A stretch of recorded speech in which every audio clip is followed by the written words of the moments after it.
up, Sooner Nation? Welcome to the SI Sooners podcast. So, a little bit of a weird week going on. We're coming off a game, of course, which is great, but that game was a crappy FCS team, so not really great. Not that much to be gleaned, I think, from that game. So, we're not going to sit here and assess every position, 4 days later for a game against literally one of the worst Division I college football teams in the country. And then two, there's no game this week. It's an open date. Nothing going on this Saturday, so nothing to really prep for, nothing to break down other than Kansas State's pathetic performance last week against Arkansas State. Parker, yikes.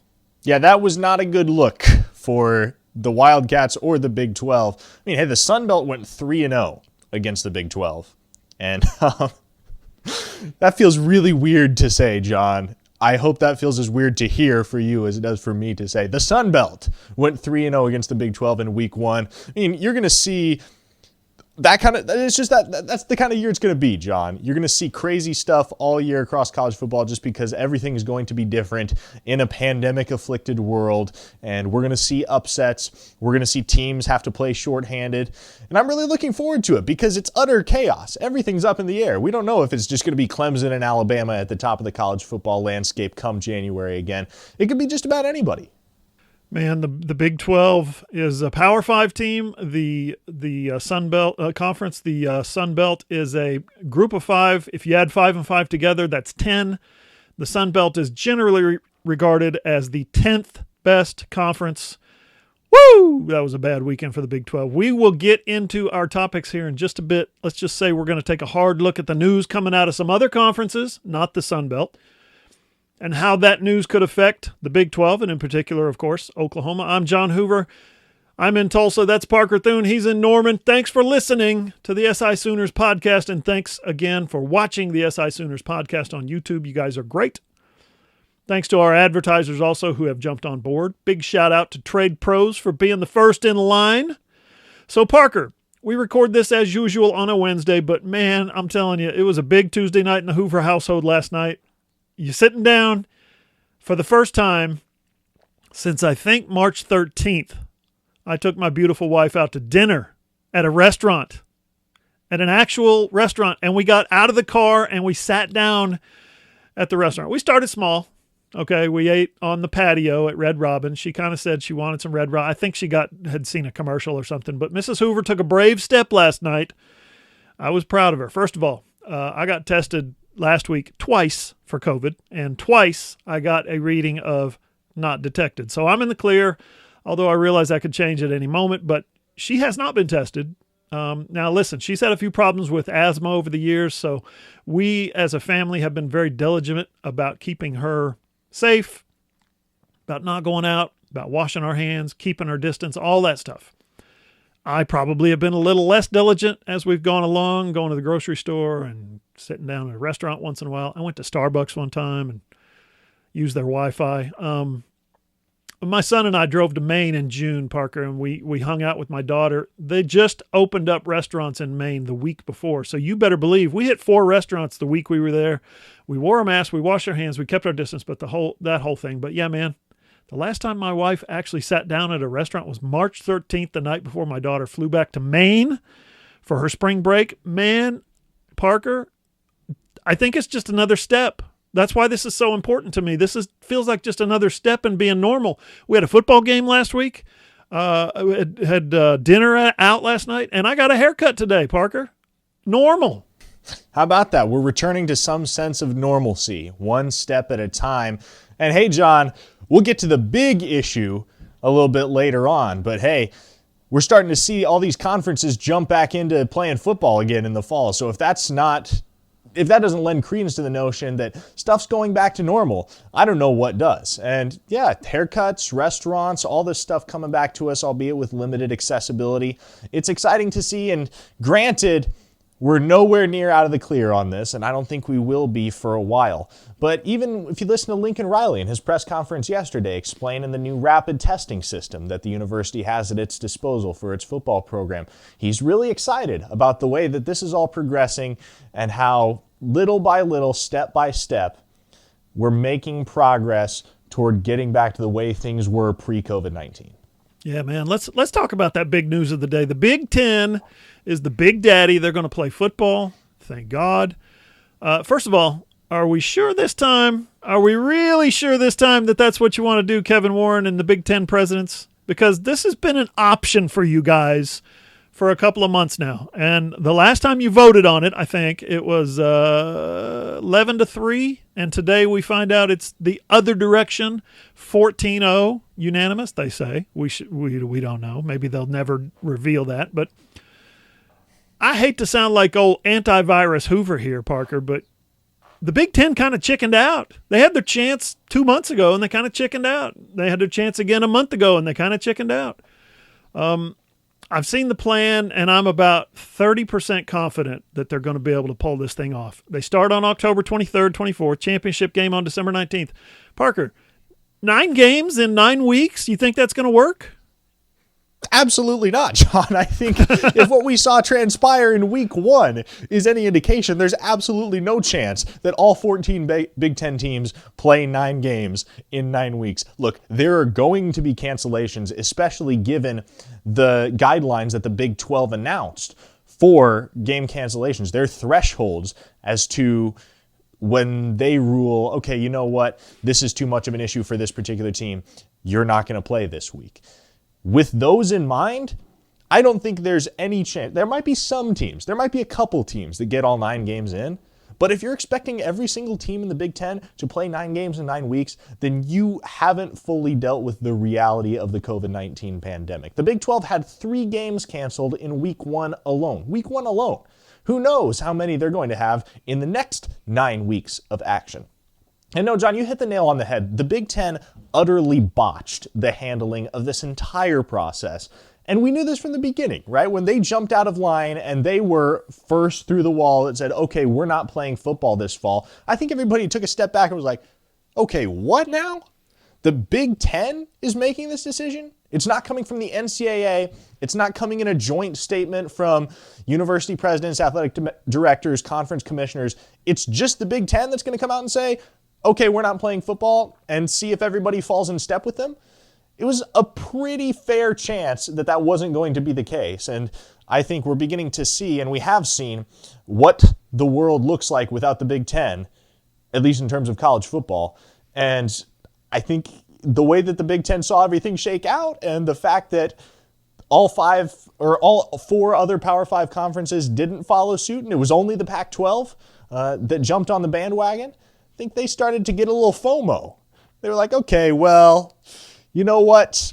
If they're all going to play, we got to get back in on this. And is it a little too little, a little too late? Because that's what it feels like to me. You're rushing to get a 9-game season in, up against the clock. How seriously do you take a Big Ten team in the college football playoff picture? And we'll get to that discussion later, but that's going to be interesting to me. Yeah, and they've had pressure from the parents. I mean, the parents' associations at every school wrote letters, strongly worded letters to Kevin Warren and the Big 12, Big Ten presidents. I mean, this is something that the players that you saw Scott Frost come out and say, "Hey, we'll quit this conference and play anybody, anywhere, anytime." Like the day that they announced that. That was 1 week, by the way, after they announced their schedule. So again, I ask, are you sure this time? I mean, other teams have been swimming in the COVID pool for like 2 months now. They've been practicing football for a month. They have a week's worth of games under their belt minimum. So, it's going to be the SEC and the ACC and some other conferences. And then here comes the Big Ten, of course, the Big 12. And then here comes the Big Ten jumping in the pool with their little water wings on. We want to swim too! And they just jump in the deep end. Man, this is so weird. We keep saying this every week, but they said, Parker, the Big Ten medical people said today at a press conference, basically, literally, the science has changed. Not that they got bad information last month, not that they know more about the virus than they did last month. No, they said the science has changed, the facts have changed, and they want to play football again. Oh, man, what has changed is Ohio State has a national championship contender, and they got pulled out of the college football polls for the first time in 100 years.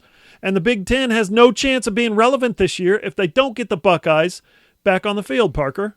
But yeah, John, can the Big Ten acknowledge where they went wrong? It's not that the science has changed. It's not that the facts have changed. It's that objectively, they were premature in shutting down their 2020 college football season. They were way ahead of the clock. They jumped the gun, and it came back to bite them. And we got that sense, right? As soon as the Big 12 issued that decision and Kevin Warren was pressed on it, you started to get the sense that, okay, they don't have all the knowledge, they don't have all the facts, they don't have everything in order to make this decision. And I don't know what the motivation was behind levying that initial decision, but I think it was pretty clear to a lot of people very early on in the process that the Big Ten just straight up jumped the gun. And they can blame it on the facts, they can blame it on the science changing. Look, that's not the case. Sure, we've seen advanced testing, as I mentioned earlier. We've seen that become more prevalent, and I'm sure that helps these schools in terms of what they're going to be able to do for their student athletes in the week leading up to a game to ensure their health and their safety when they take the gridiron on Saturday. But look, what it comes down to is that the Big Ten was not in the proper place to issue a decision on the 2020 college football season that early. And they realized it, and they reversed course. Now I'm interested to see whether the rest of the college football world takes them seriously, starting their season on October 24th and playing up until the week before Christmas. Up next on the SI Sooners podcast, we're going to tell you how the Big Ten's return is going to impact college football playoff, as well as other conferences, and especially, possibly, Oklahoma. Hey, are you a business owner looking to get your product out there to the masses? Let's say you run a hotel in Norman, or a car dealership in Oklahoma City, or a restaurant in Edmond, or maybe you're a small online business who creates and sells OU merchandise, and you just want Sooner Nation to come sample your wares. Well, then consider advertising in this space right here on the SI Sooners podcast. SI Sooners reaches thousands of readers, viewers, and listeners literally every day, and the SI Sooners podcast is the ideal place to find your next customer. To advertise, send an email to allsoonersi@gmail.com or DM us on Twitter at @all_Sooners.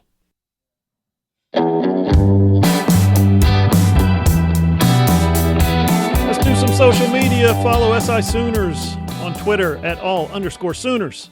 Find Parker over on Twitter at Parker Thune, Thune, and I'm at John E. Hoover, Hoover.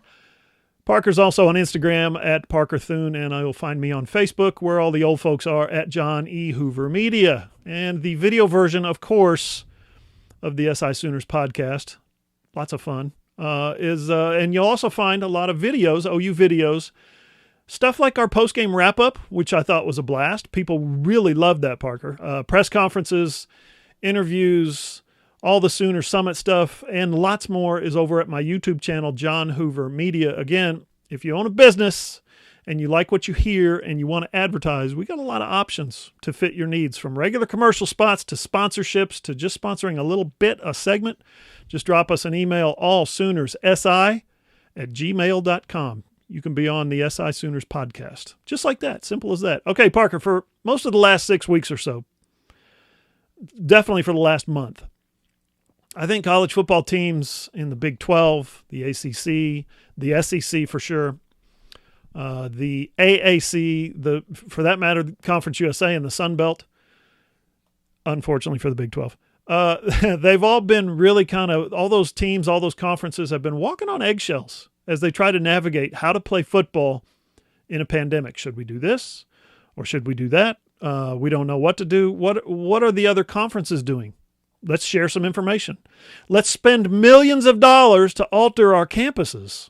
Let's rearrange our meeting times and split up the team groups, and let's rearrange our meeting spaces. Let's designate, staffers for specific COVID duties. Let's be diligent and proactive and not only wear masks, but also be real active about letting others, making sure others wear those masks. Let's tiptoe through all these precautions in an unprecedented world, and then here comes the Big Ten.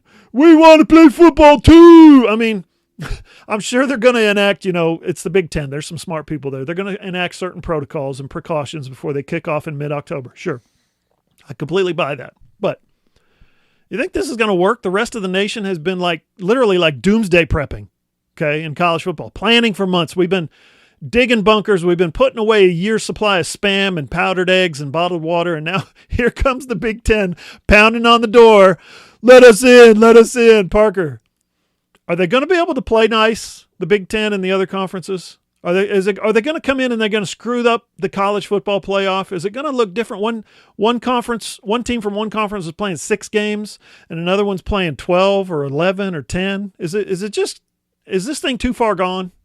Well, John, I'm just glad that I don't have to be in that room when they pick the college football playoff participants in December, because that's going to be one heck of a discussion, especially if you have a team, as you mentioned, that has played 11 games, and then you have another team that's played 6, especially if that team that's played 6 is an Ohio State, and then say the other team is a 10-1 Auburn or something like that. You get the picture. It's going to be weird, and there's no easy solution. There's no calculus that you can follow that makes it all add up. I'm really curious to see, John, what the Big Ten does over the first 2 to 3 weeks of the season, when inevitably they hit these same challenges that a lot of other schools have already hit, which is positive tests, contact traces, large portions of their team getting wiped out. Because as you mentioned, the conferences that are already playing football have been planning for months in order to accommodate their athletes and make sure that they have the safest athletic experience amidst this 2020 season as possible. The Big Ten hasn't. They haven't. They've been operating under the assumption for the last month that they're not playing football at all. I'll tell you which conference is going to be the best off. I promise you, it'll be the SEC, because the SEC was going to play football come hell or high water. I think that was very evident from what we heard from athletic directors across the conference, as well as SEC Commissioner Greg Sankey.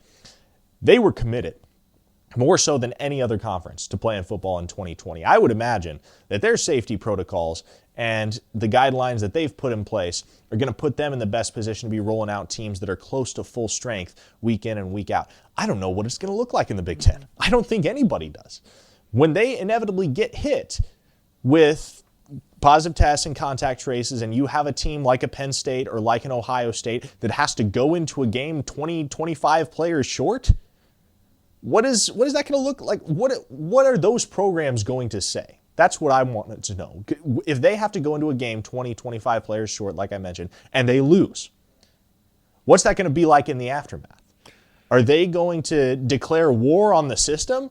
Or are they going to be able to acknowledge that, hey, this is just the reality of what we're dealing with here in 2020, and we weren't as well equipped for it as a lot of other schools because of what our conference decided in early August? You know, I've talked back in 2015. I sat on the college football playoff selection committee mock selection that they did. They brought 12 media members in and sat us down and taught us how it all works. And I've talked with Bill Hancock, native Oklahoman, 100 times over the years, and there's always been this one little crack in the foundation that if this team if Team X plays Team Y, and Team X's quarterback goes down or their best defensive lineman goes down, and Team Y wins the game, we're going to consider that they played that one game without that player. And we're gonna understand that the full strength of Team X is still at a very high level when that player, that quarterback or that defensive lineman or whatever, is healthy. Okay, I'm kind of in line with that. I'm okay with a team not necessarily being penalized for losing a game when a very valuable, important player goes out.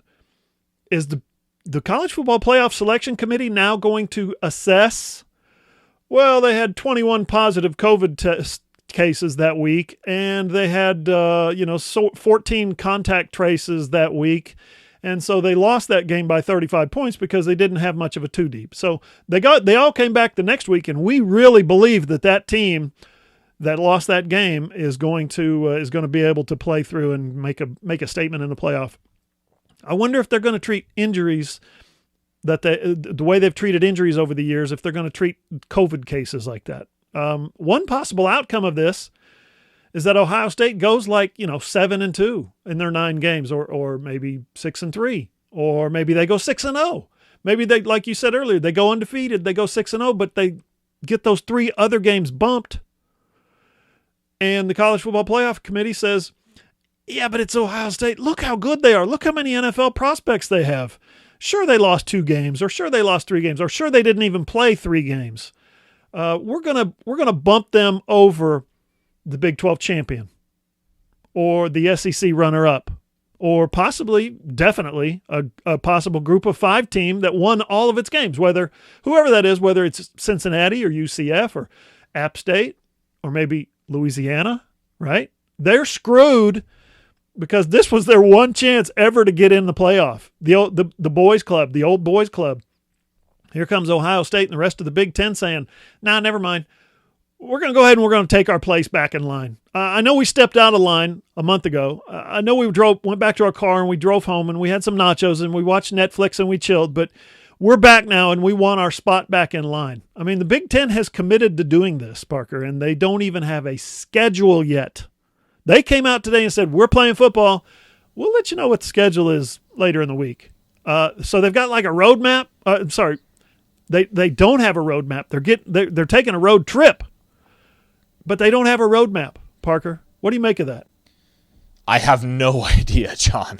I don't think anyone does. And to tack on to what you were saying earlier, I want to throw one other scenario out at you because I think it's really interesting. I was pondering this today, just scrolling through social media, and I saw a tweet that indicated that Army had called Arkansas State, or maybe it was Central Arkansas, I don't quite recall, but they had called another school literally 15 minutes after their game cancellation for next week and said, hey, do you want to come play? Army's currently ranked in the top 25, sitting at 2-0, looking really, really good. And I think they and a lot of other Group of 5 teams are beginning to realize that this may be the only year ever that a Group of 5 team stands a chance at getting into the college football playoff. They are gung-ho, all in. They're saying we'll play anybody and everybody. So if Army schedules and plays 10, 11 games, wins them all, runs the table, and then a scenario like you mentioned comes to fruition where Ohio State goes 6-3, 7-2, but those couple losses are marred by the significant loss of several of their top players due to COVID-19. Do you bump Ohio State up above a team like Army that has demonstrated we are willing to play anybody amidst this crisis, amidst this global pandemic? We are willing to play anybody because we believe in our team. We believe that this is the one year that we will actually have a chance to compete for the national title, and we're going to do everything we can to get it done. It's no fault of their own that the Big Ten decided early on in the process that they weren't going to play and then jumped back on the bandwagon at the actual last second. And so I'm really curious to see how it plays out if a scenario like that were to occur. Because in my mind, I don't care who it penalizes. If it penalizes Ohio State, if it penalizes the Big Ten, I really don't think you can take Big Ten teams that have only played 8 or 9 games and elevate them, especially if they have losses, COVID-19 affected losses. I really don't think you can elevate them above a team like Army that from the get-go was committed to playing a full slate and went out of their way to schedule anybody that would take them on. Anybody who thinks that this is going to be easy for the College Football Playoff Selection Committee has not been paying attention to how many challenges there are for every team every week. We're going to tell you some of those challenges are at Oklahoma, for instance, what Lincoln Riley talked about yesterday. I don't know if you saw, Parker, Pat Forty, our esteemed colleague with Sports Illustrated, our lead college football writer. I don't know if you saw his 40-yard dash this week, but his college football playoff right now, which means you have to play Division I teams, FBS teams, not FCS. Sorry, Oklahoma. His college football playoff 4 right now is Clemson, number 1, against 4-seed Army, and 2-seed Miami against 3-seed Louisiana. How much fun is that? I mean, it kind of sucks for everybody. Everybody like Oklahoma who's trying to, navigate this thing and get in the college football playoff. But listen, it's week, what would it be, 1.5? We'll figure it out. Meanwhile, there's the Pac-12 still waiting on their states and their legislators and their governors to figure things out for them. Listen, besides the pandemic, Pac-12 is literally on fire right now. Oregon, Northern California, they got all kinds of problems, and they're serious. So I'll obviously cut them some slack a little. But think about this. The Pac-12 standing among the Power 5 conferences is already at the very bottom, I think. I think the Big 12 has moved ahead of them kind of somewhat permanently and maybe goes back and forth a little bit with the ACC. But yeah, now after this, after everybody plays a 2020 season except the Pac-12, they're going to fall even further behind. Here a decade ago, I was mad that the Big 12 didn't join the Pac-12, and now I'm sitting here feeling sorry for them. Up next on the SI Sooners podcast, enough with these other conferences. Let's talk Sooner football. Hey there, loyal listeners. Parker Thune here with SI Sooners. Are you a business owner looking to get your product out there to the masses? Let's say you run a hotel in Norman, or a car dealership in Oklahoma City, or a restaurant in Edmond. Or maybe you're just a small online business who creates and sells OU merchandise, and you want Sooner Nation to come sample your wares. Consider advertising in this space right here on the SI Sooners podcast. SI Sooners reaches thousands of readers, viewers, and listeners literally every day, and the SI Sooners podcast is the ideal place to find your next customer. To advertise, send an email to allsoonersi@gmail.com or send us a direct message on Twitter at @all_Sooners.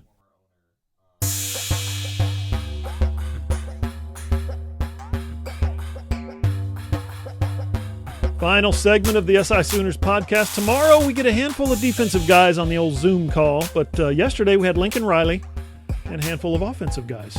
First off, I thought Lincoln Riley was very eloquent talking about the ways that college football has changed. Not just what you see on TV, not just the no crowds, the obvious stuff, wearing masks, nobody in the stands, fewer games, the Big Ten changing its mind every 15 minutes. Not that. I mean, the actual heart of college football itself has changed at its very core, and that is personal interaction. Coaches getting to know players, players getting to know players. There's no hanging out in the locker room anymore.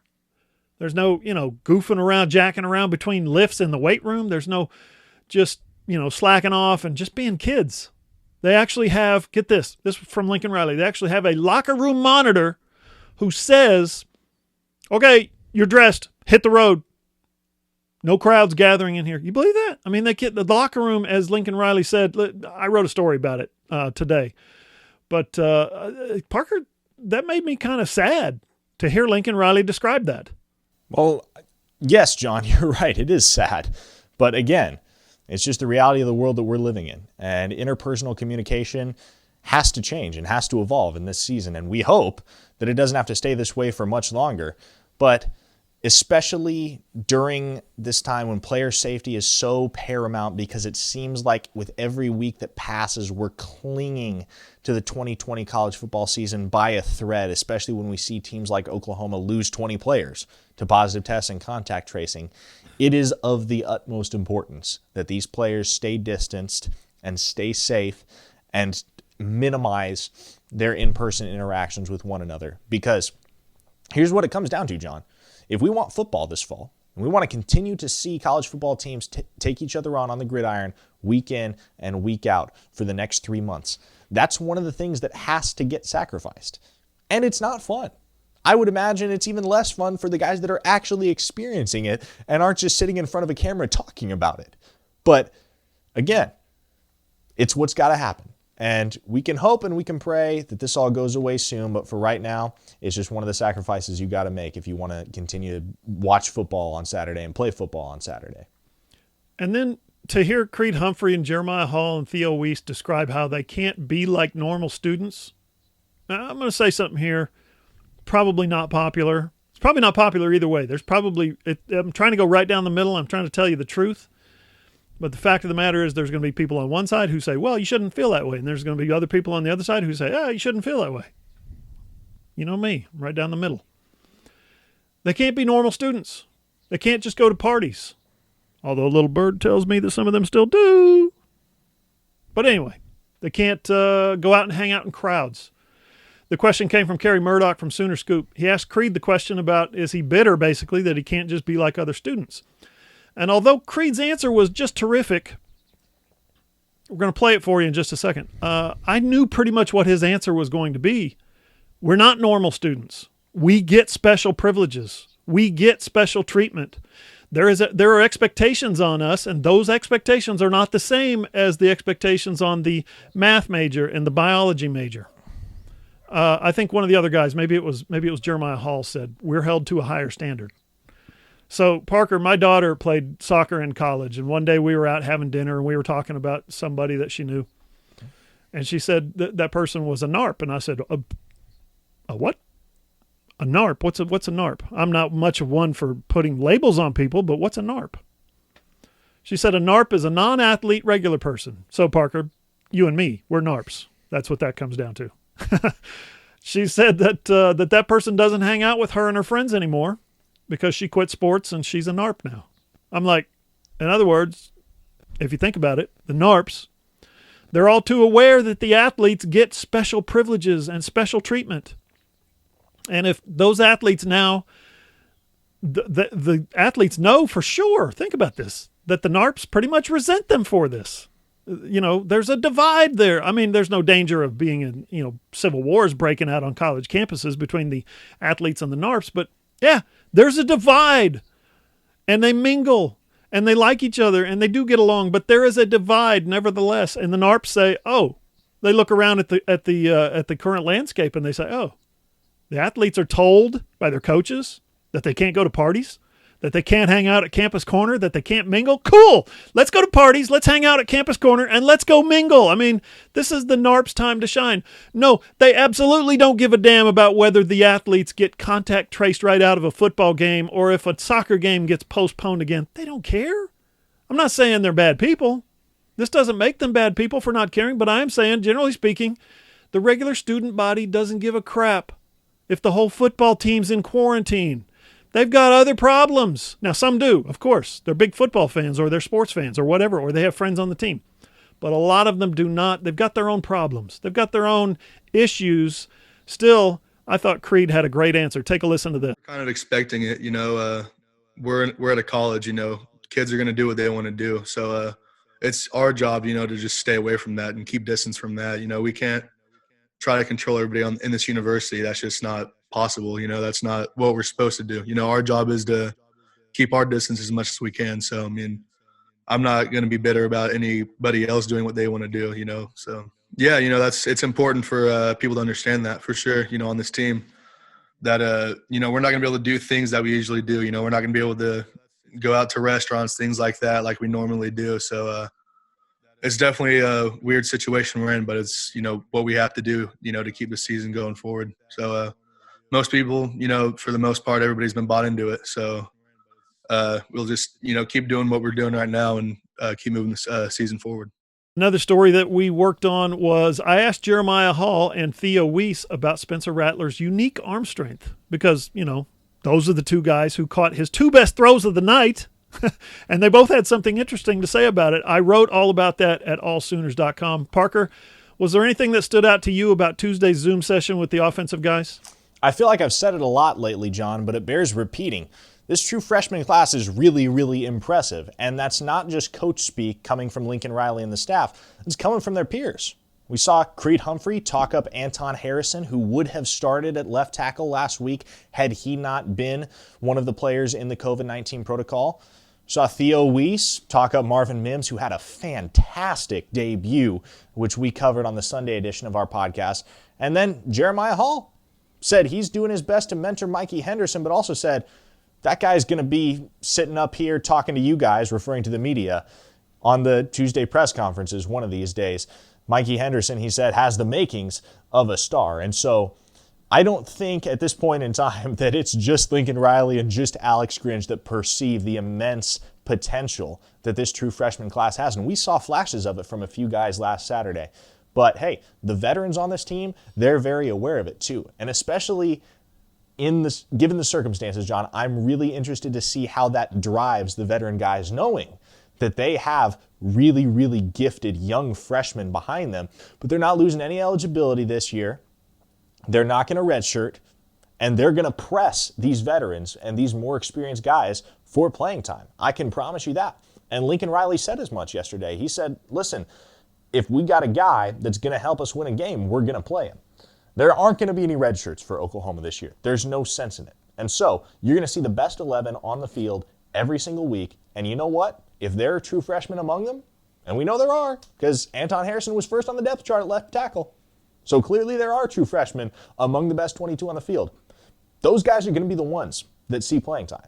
And that has to be a great thing for Lincoln Riley. That's got to be a great situation for him to be evaluating, because not only do you know that your program is in solid hands for the next 3 to 4 years because these guys aren't going anywhere in the near future, but it's a great thing for your team right now, because that means that those guys that have been in starting positions for a year or two, those guys that are more established, have been in the program longer, they're going to have a little fire lit under them. And that's a good thing. It's always great to have competition internally. Think about this angle, too. Lincoln Riley's still out there recruiting, and his staff, Jamar Kane and Calvin Thibodeau, and all those guys are out there recruiting, Alex Grinch and Cale Gundy. They're able to sell something to the 2021 class and the 2022 class. Hey, we got some freshmen that are playing right now in the 2020 class. They're playing, they're starting, they're on the field. You can do that too. You can come in as a true freshman and win a starting job. That illustrates to the recruits that this coaching staff is not above playing freshmen. We're going to play the best 11 is the way you phrased it.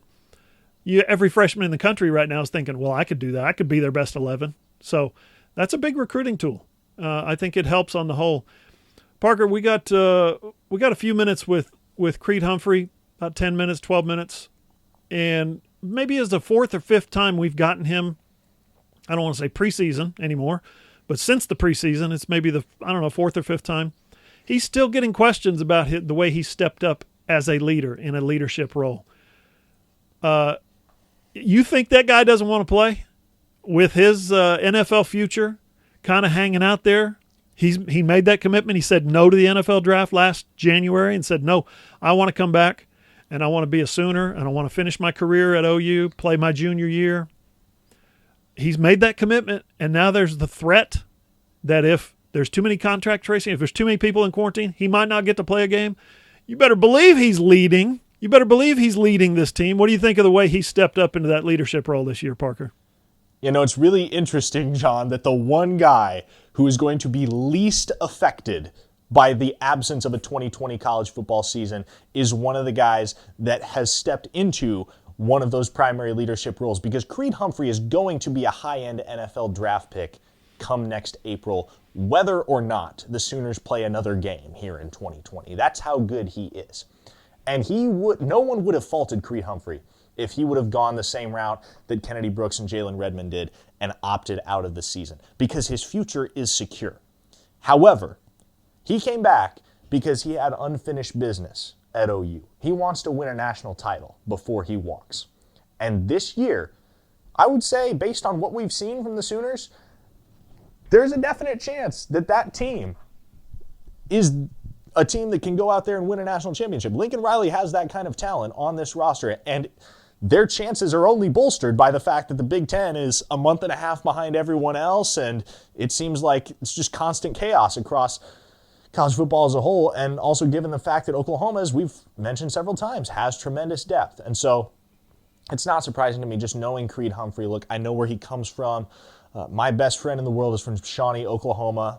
Graduated high school with Creed, knows him very well. That's just the kind of guy that he is. Hard-nosed competitor, wants to be out there on the field, hitting somebody in the mouth, and would much rather be playing football than not playing football. That's the reason he's still here, John. And so you can bet that given his position as a second-year captain and his position as the center in the Sooners lineup and the obvious anchor along that offensive line, he's going to be pushing his guys day in and day out to take the process seriously, take the protocol seriously, take everything that comes with this altered 2020 season seriously, because he wants to be standing on the podium in January. Lord knows what that college football playoff is going to look like, but he wants to be standing on that podium in January, hosting the trophy. Listen to this podcast on iTunes, Spotify, Google, or wherever you get your podcasts, or just go to our website, allsooners.com, and click on the player and listen either on your phone, your tablet, your computer, whatever. Do not forget to check out the video version over on my YouTube channel, John Hoover Media. For Parker Thune, I'm John Hoover. See you guys.